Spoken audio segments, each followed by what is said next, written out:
Então observe o seguinte aqui, senhores, quando a gente forma uma molécula um pouco mais complexa, como é o caso aqui, senhores, da molécula de gás nitrogênio, N2. Mais complexa por quê, né? Nesse caso, simplesmente porque eu preciso de mais pares de elétrons compartilhados. Percebam, quando a gente toma como referência de novo esses eixos ortogonais, mas agora imagina aqui a distribuição eletrônica desse átomo de nitrogênio.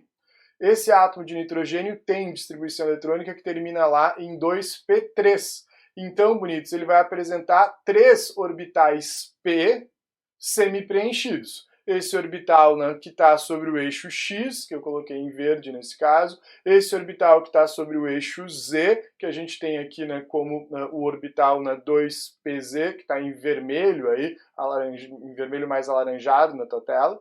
E ainda, bonitos, pensando que a gente tem saindo do plano do quadro um eixo Y, esse orbital em amarelo representa o orbital 2py. Então percebam, esse átomo de nitrogênio tem 3 orbitais p semi-preenchidos, cada qual com um único elétron, precisando aqui promover então 3 ligações covalentes para se estabilizar.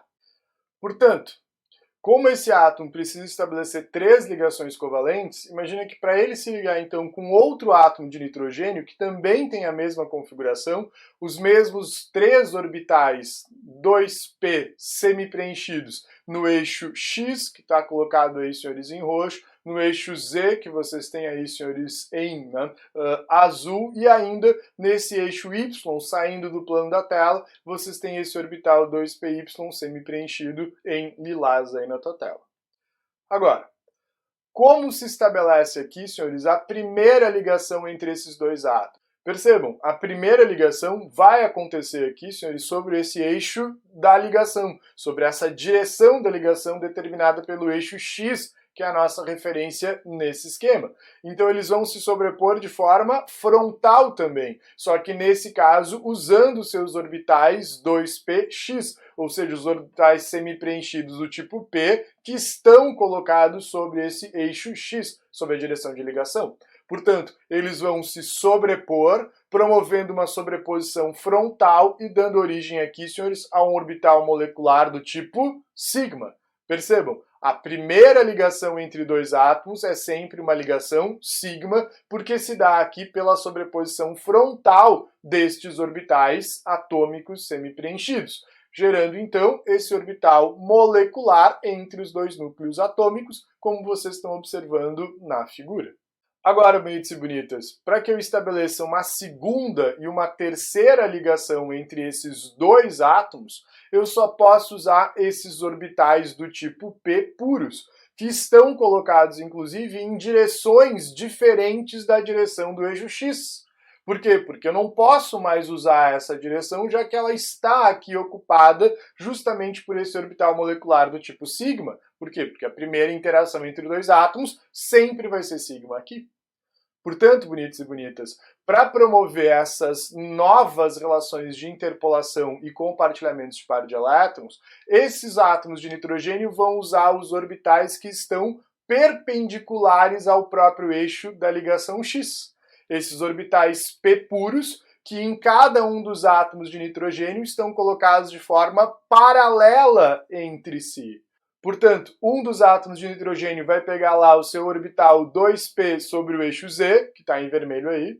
O outro átomo de nitrogênio vai pegar o seu orbital 2p sobre o eixo Z, que está em azul, e eles vão sobrepor, interpolar dois orbitais atômicos p puros paralelos entre si. Ao interpolar esses dois orbitais atômicos P puros paralelos entre si, tu vai promover aqui, bonitos e bonitas, uma ligação do tipo π.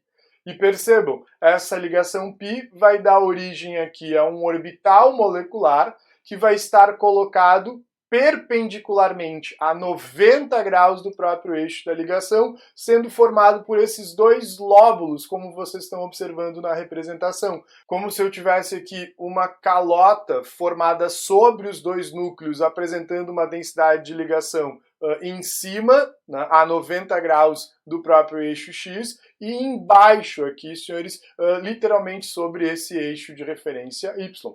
Então, tu forma aí, senhores, o orbital molecular do tipo π. Esse orbital molecular do tipo π apresenta essas duas regiões de densidade eletrônica aqui. E percebam, ele está a 90 graus do eixo da ligação. Portanto, essa ligação π, bonitos e bonitas, forma um orbital molecular que é mais externo à própria estrutura da ligação sigma. Olha a diferença aqui, senhores, quando tu observa a posição relativa desses orbitais moleculares no espaço. O orbital sigma está colocado entre os dois núcleos atômicos. Então, bonito, ele está literalmente blindado pelas cargas nucleares. Agora, o orbital molecular do tipo π é mais externo, ele está perpendicular a esse eixo de ligação. Portanto, bonitos e bonitas, aqui que a gente resolve a diferença lá do acesso, da interação com essas ligações químicas sigma e π. Quando a gente trabalha, então, reações químicas e a gente fala lá, enfim, na discussão, por exemplo, das reações orgânicas, que a ligação π entre dois átomos sofre um acesso mais facilitado à interação aqui dos reagentes num processo químico, que a ligação π, portanto, é o sítio reacional, é o lugar onde as reações químicas, onde os processos de transformação vão se dar, tu consegue observar, senhores, nessa figura por quê? Justamente porque essa ligação π, bonitos, é mais fácil de acessar espacialmente. Por que ela é mais fácil de acessar? Por que esse par de elétron π é mais fácil de interagir ou sofre interações mais fáceis com outros ligantes, com outras espécies químicas? Justamente porque ele é mais externo à estrutura de ligação. É essa associação que tem que fazer. Não há aqui, senhores, uma diferença da força de interação, da força de atração magnética entre esses dois átomos ligantes, se essa diferença vai ser aqui, senhores, vinculada a um par de elétron π ou um par de elétron sigma. Não, a atração magnética que esses pares de elétrons promovem entre si é a mesma, porque eu tenho os mesmos dois elétrons com spins opostos se movimentando dentro desses orbitais moleculares. A diferença agora da capacidade de interação e a facilidade de intervenção, de quebra dessa estrutura de ligação, justamente está colocada aqui, senhores, com base nessa relação espacial. A ligação π é mais externa, então mais fácil de acessar do que a própria ligação sigma, por isso que ela vai ser atacada, por isso que a gente vai interagir com esse par de elétron π antes do par de elétron sigma, certo? Não esquece disso, isso vai ser importante para a gente entender posteriormente os mecanismos das reações químicas mais além, quando a gente estiver discutindo aqui processos mais complexos. Então é interessante que vocês tenham isso em mente.